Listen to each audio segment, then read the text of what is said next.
Hello everybody, welcome to Professional Women in TVET Network. Today I'm here with a lovely lady I met at an event. She is a photographer. I saw her taking pictures and I was amazed. I approached her and she just smiled and said, yes, why not? I'll come to your show. So today we are here with Ella, female photographer. How she started, how it's going, the challenges, the ultimate, everything. We are here to listen to her. So now let's stay back and relax and listen to Ella. All right, Ella, you're welcome. Hi, thank you so much. Lovely meeting you again. Same here. Always smiling. You know, it's your smile that drew me to you. I mean, I saw a female lady taking pictures. I was like, okay, did she come with somebody? Or she's alone? Or she's the main one? Then when you turn and you smile, I was like, wow. And a good smile as well. Thank you. You're welcome to PWTN Diaries. Thank you. We want to know. Personally, I'm curious. Female photographer. Wow. Okay, tell us, how did it start? Right. But no, before no. Let's go back. Give us a background. Tell us, who is Ella? All right. So my full name is Emmanuella Boamah, and I'm the founder of Emmanuella Boamah Photography. Okay. Yes. So I've been doing photography for the past, officially, let's say 8 years. Okay. Yes, but unofficially, let's say 10 years. Wow. Yes. So it all started after SHS. Okay. I was into modeling because I love taking pictures of myself. Okay. So, I can tell.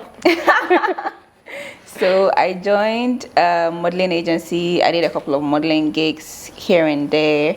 And through that, I found a page on Facebook that had this WhatsApp group. Okay. And they were more like recruiting models, creatives in general. So the group was made up of photographers, makeup artists, and models. Okay. And the purpose was to, you know, do collaborative work together. Okay. Yes, which back then used to be a thing. Okay. Like people collaborated a lot back then. So on one of those instances, we had a photo walk. So photo walk is where photographers go outside with their cameras, exploring different places, and then with models, basically learning from each other, taking pictures, and all of that. So I was on that photo walk as a model.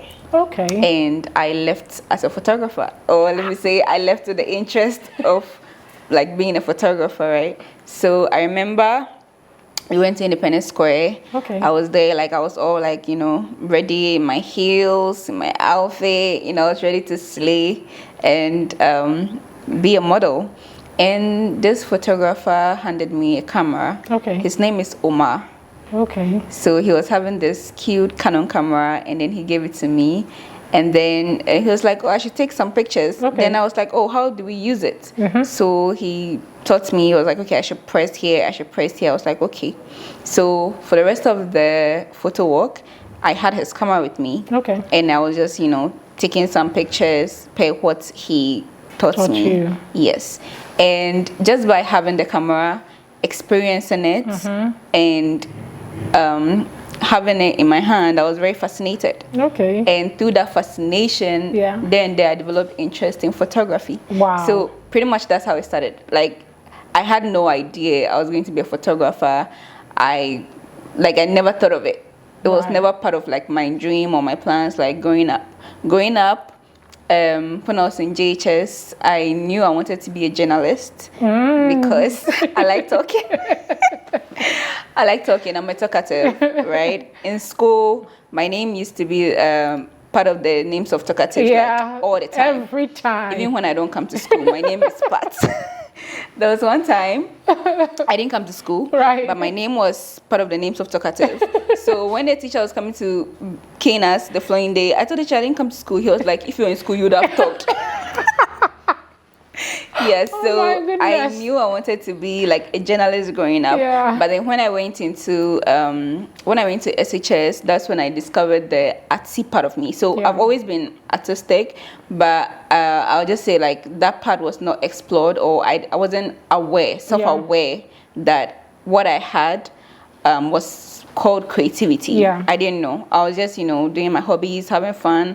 When I was in JHS3, I used to draw for our school's like competition and stuff. Wow. So they used to do like exhibitions and those things, and they would let people come and draw and all of that. So I used to do that. Okay. When I was in school, during our science classes, you know how science you have to draw and label parts of like animals and stuff like that. People used to bring me their books to draw for them. Wow. Because I drew so well. Wow. So, but the thing was that I even though all those things were happening, I never had a clue that it's called creativity or like being creative, or that could lead to any creative field. Like I never knew. I was just, doing my thing. So then when I got to SHS, I wanted to do general arts because I want to be a journalist. So general arts. You've left all the creative aspect. As I said, I didn't even have an idea it was a thing you can explore. Or there was like a whole creative, ability or career. I had no idea. Yeah, and unfortunately, I didn't also have the kind of parents that, would help you explore those aspects of you. Like, I was more of the child that goes to school, come back, do my own homework by myself, and go back to school, like, that kind of upbringing. So when I went to SHS, I was giving home econs. I went to Kobo Girls. Oh, okay. Secondary school, yes. So I was giving home econs, and I changed it to general art. And then somewhere along the lines, my seniors in school were the ones who realized that I have this talent of art. And then they kept saying, oh, you should have done visual arts. Yeah. Then I was like, okay, it was too late to change it. Yeah. So then in SHS, that ability came out more. Like more awareness. Yes, more awareness. Because you are in an environment where people are more like self-aware. You see other people who are doing things like you. Yeah. And the courses they're studying and all of that. So I learned a lot about myself in SHS. So that was when my interest in being a journalist, kind of shifted. Because even I was doing general arts, I was doing like reading courses. I did like French, literature, history, and CRS. I didn't enjoy those courses. Yes, I didn't enjoy them. They were all reading courses. Like anytime we are doing those courses, like everybody would be sleeping in the class, I didn't enjoy those courses. So a lot of the times I found myself going or visiting the visual art class. Wow. A lot. I did visual arts anyway. Oh. Yeah, I did. And if you did visual arts, then you know that visual arts students do not like people watching them as they do stuff.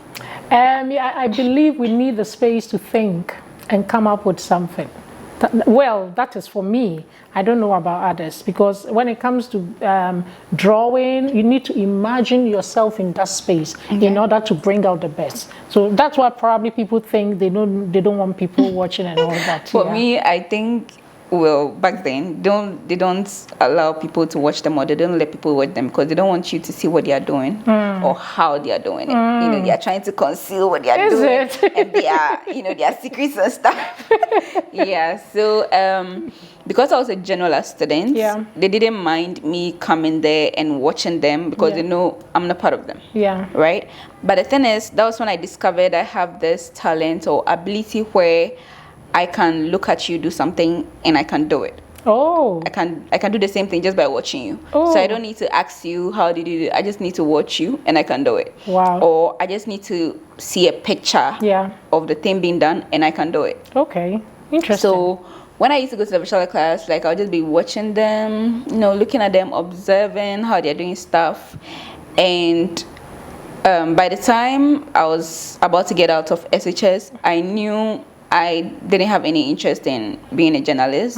But then back then, the interest that I had was going into fashion. Okay. So being a fashion designer. Okay. And my dad was a tailor. Okay. My dad is late, by the way. Oh, so sorry. My dad is fine. My dad was a tailor. So I was like, well, it makes sense. Yeah. Right? So we completed school. I knew I wanted to go into fashion, sew stuff. So then I spoke to my parents and I was like, oh, I want to go to fashion school.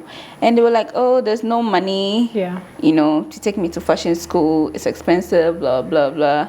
And I was still bent on going to fashion school. And my dad was like, oh, why don't you go to teachers training college? Okay. And the reason was because my dad had a link to, you know, take people to teachers training college, because he was a tailor. He made like graduation gowns and stuff like that, so he knew like people in these institutions. So he had already linked some of my cousins to these schools. So I mean, if you've already linked some of my cousins, how much more your daughter? Your daughter. But I was like very hard-hearted, and I said I wouldn't go because I was like, I can't teach. You can see yourself. I don't see myself being in a classroom teaching. Like, no, I don't see myself like doing that. So they actually tried convincing me a lot. Like, you know, my aunties came in to come and talk to me, and I watched them talk, and my final decision was no. So then at the end of the day, they were like, okay, take your life, do whatever you want to do. Pretty much. I mean, the normal thing African parents would do, you know, because if I've decided not to do what they want, like I'm being stubborn, then I should live my life how I want it, right? They've washed their hands off me. And me, I was like, no problem, you know, I'll do it. I'll, you know, and it went as far as they actually, like, they stopped taking care of me. Wow. Yeah, so what I would say is that right from, I think, SHS 3 till when I completed SHS, I was pretty much taking care of myself. Wow. It was like that. Yeah, taking care of myself. You know, it starts gradually, then eventually, like, you're fully taking care of yourself. Like, you go to your parents for money, and they tell you, hey, we don't have. Like, what can you do? Yeah, There's you stop going back again. Exactly. There's nothing you can do. It got very bad. But I don't want to delve into that. That'll be another story for another day. Yeah. Yeah, but